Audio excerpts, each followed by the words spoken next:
All right, let's get to this mock trade. I'll try to remember put it on the screen. This Isaiah Stewart, Tobias Harris, Jaden Ivey, I believe it is, and a first round pick in 27, 29, and 2031. For Giannis Antetokounmpo, I'm gonna keep it real. If that's the trade, I would do it. Let me tell you this real quick. It's not gonna be enough.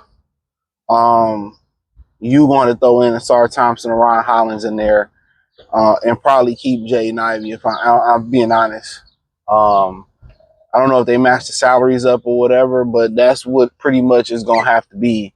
They're not about to trade a player that caliber. Um, they're not about to trade a player that caliber.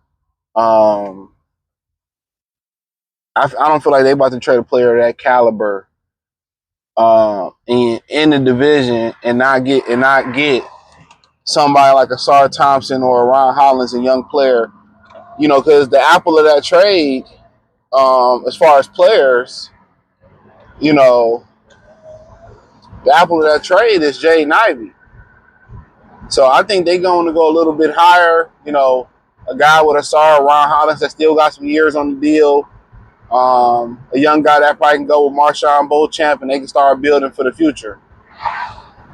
So yeah, you know, so that's my belief about it. But I definitely could be 100% wrong. But anything you talking about Booker, Giannis, and guys of that in that argument, they're going to want really a Sar Thompson, and you're going to have to try to sell them either throwing in Ron Hollins or taking out Ivy and putting in Sar Thompson. Now, is there a benefit to that? Absolutely, there's a benefit to that for the Pistons. It's an immediate benefit is that, you know, Jaden Ivey provides space and shooting. On the downside for that is that if you keep, you know, Jaden Ivey, you got to pay him pretty soon.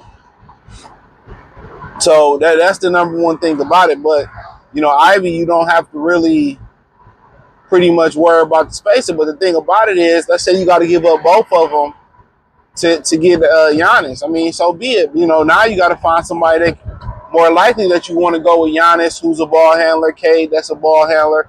You want to find somebody else like Malik Beasley who can step in and defend next to Cade and that can just catch and shoot. So that's now you looking for that. You looking for that to come into the lineup, and do you say, you know what? I'll bring back Tim Hardaway Jr. Do I get the dude from the Cavs? Can I find somebody else that can catch and shoot and play that position? That's going to defend, you know, the top guards and catch and shoot. Something like a young Klay Thompson, So, and can I go out there and find a guy that can be in the backcourt that's just going to be, you know, don't really need the ball, play without the ball, catch and shoot and defend? You know, do I re-sign Malik Beasley, start him? Do I keep him coming off the bench and try to, you know, keep Tim Hardaway Jr.? So that's the question. You know, you want to keep as much shooting as possible around Giannis. So, in reality, if they're going to make that deal, you know what I'm saying? That's what they're going to do, but it all boils down to if he wants to come to Detroit. You know, you leave Milwaukee, he thinking more of the destination, and it depends on the destination. I mean, do we want to go down to San Antonio? You know, you got to think about some of the places that may want him. You know, Memphis is blowing it up. I mean, a lot of them top teams are cap strapped. You know, a lot of people are now figuring out, hey, man, we got to do what the Thunder and the Pacers did, spread it across the board. We need depth. So a lot of teams going to be able to really you know, squeeze their roster. You got to understand, times is hard out here. So everybody taking these pay cuts with inflation going on, you know what I'm saying? You know, kicking our ass and all this tariffs and stuff going on. You know, you're going to find guys willing to take a pay cut that can come in and be serviceable. You heard what Bobby Porter said. I did a video the other day. He said that I ain't taking no pay cut, and understandably so. Bobby Porter's been around the block a little bit. Time to get your cash. So that's the thing about it. He got to want to come here. You know, would you rather go to Brooklyn You know, and Brooklyn is, you know, they still treat Brooklyn like, you know, the stepchild of New York. You know, can they convince LeBron to walk away? I mean, they just still don't have enough pieces for Giannis. If we being honest. You know, really the Clippers, they can make something happen, but really for the most part, all their players is old. You really want Harden? You really want Kawhi? So really, where is this true options at? You know, that's what I'm really looking at. You know, Golden State, they already traded for Jimmy. So you started to look down the list and see where the options really at. Maybe the Cavs are willing to give up Garland and sign and put Okoro, who they trying to trade in there, and a few more pieces in there. They've been trying to get rid of Jared Allen and a bunch of picks and do Giannis and Donovan Mitchell. But the issue with that is it goes back to JB Bickerstaff being there. JB Bickerstaff wanted an offense where the ball moves. Donovan Mitchell didn't want an offense where the ball. He wants to dominate the ball. So him and Giannis playing together, you know what I'm saying? Him and Giannis playing together, that screams, you know what I'm saying?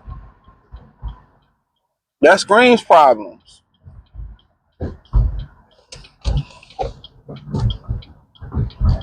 That screams problems.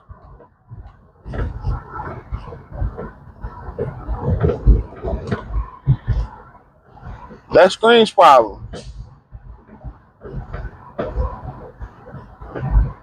So, you know, it's all about how you look at it. It's all about how you know who want to be involved and where you want to go. But once you kind of look at the top teams, you know, Lakers really don't have much to do. The Clippers can't really do stuff. When you're just talking about LA, you know, Boston, they tearing it down. When I go to Boston, they tearing it down, and you're going to be around the rebuild. Like, no. The Knicks, I mean, they could make it happen, but, you know, they have issues with attrition already. So as we start having these conversations, you know, as we start having these conversations, you know what I'm saying? Like, really, the options are not there for them right now. So you may look and say, hey, man, Detroit might be the best option for Giannis. That might be the best option for him. You know, and if it is the best option for Giannis, I don't like how this idiot didn't overpark. If it is the best option for Giannis, then let's get it. But do we want to be here? And if you do, that makes everything a hell of a lot more easier. So, honestly,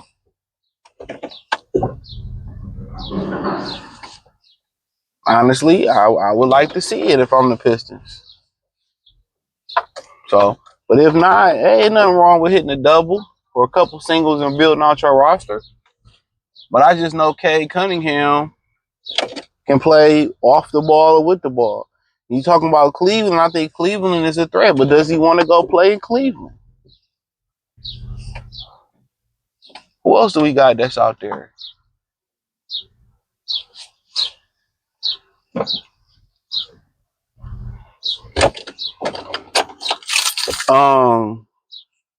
Orlando just made a move. Miami going to Miami. I mean, once they trade him to Miami, what do Miami have left? I don't feel like they got much pieces to begin with. So let me know what y'all think. Check out Detroit Pistons Talk playlist. Thumbs up the video, share the video, subscribe to the channel, hit the link in the description.